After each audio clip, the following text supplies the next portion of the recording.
திருநீரில் மருந்திருக்கு தெரியுமா? திருநீரில் மருந்திருக்கு தெரியுமா? அதை தினம் அணிந்தால் புகழிருக்கு புரியுமா? அதை தினம் அணிந்தால் புகழிருக்கு புரியுமா? முருகன் திருநீரில் மருந்திருக்கு தெரியுமா? அருள் மணக்கும் ஐயனின் திருமருந்து, அருள் மணக்கும் ஐயனின் திருமருந்து, நல்ல அறிவு கண்ணை திறந்து வைக்கும் அருமருந்து, நல்ல அறிவு கண்ணை திறந்து வைக்கும் அருமருந்து. திருநீரில் மருந்திருக்கு தெரியுமா? அதை தினம் அணிந்தால் புகழிருக்கு புரியுமா? ஆன்மீகம் அறிவோம் சேனலை பார்த்து கொண்டிருக்கும் அனைவருக்கும் சித்ரா கணபதியின் அன்பான வணக்கம். திருநீற்றின் மகிமை பற்றி நம்ம பார்த்துட்டே வர்றோம். ஏன் அதுக்கு திருநீர்னு பேரு அப்படின்னா, அதை அணிபவர்களின் துன்பத்தை எல்லாம் நீற்று போக செய்வது.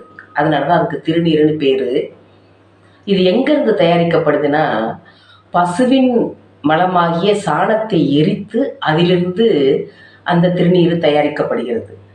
அதாவது ஆன்மாக்களின் பசுக்களாகிய ஆன்மா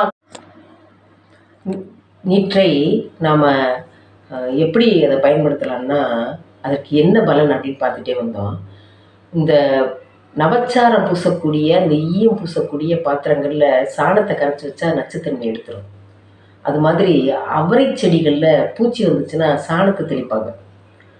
அது மாதிரி தேர்வாழம் என்ற அந்த மருந்து பொருளை சாணத்தில் தான் ஊற வைப்பாங்க. ஏன்னா நச்சுத்தன்மையை போக்கக்கூடியது. அப்போ நச்சுத்தன்மையை போக்கக்கூடிய அந்த சாணத்தை எரித்து வரக்கூடிய அந்த திருநீற்றில் நல்ல நச்சுத்தன்மையை போக்கக்கூடிய தன்மை இருக்கிறதுனால தான் அதை நாம் மருந்தாகவும் பயன்படுத்துகிறோம். அதனால தான் திருநீரில் மருந்து இருக்கு தெரியுமா அப்படின்னு சொல்லுவாங்க. இப்போ எப்படின்னா, இந்த திருநீர் எது சுத்தமான திருநீர் நமக்கெல்லாம் ரொம்ப சந்தேகம் இருக்குங்க.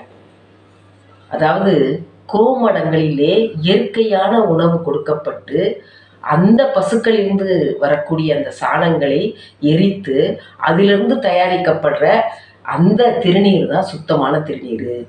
சுத்தமான திருநீர் வாசனையாக இருக்காதுங்க. அது மாதிரி ரொம்ப அப்படியே ரொம்ப மென்மையாகவும் இருக்காது, வளவளப்பாகவும் இருக்காது. அது பரபரப்பாக தான் இருக்கும். அதுதான் சுத்தமான திருநீர். வாசனை இல்லாத திருநீர் தான் சுத்தமான திருநீர். அதனால் அந்த திருநீரை அணிவோம். திருநீற்றின் மகிமையை உலகுக்கு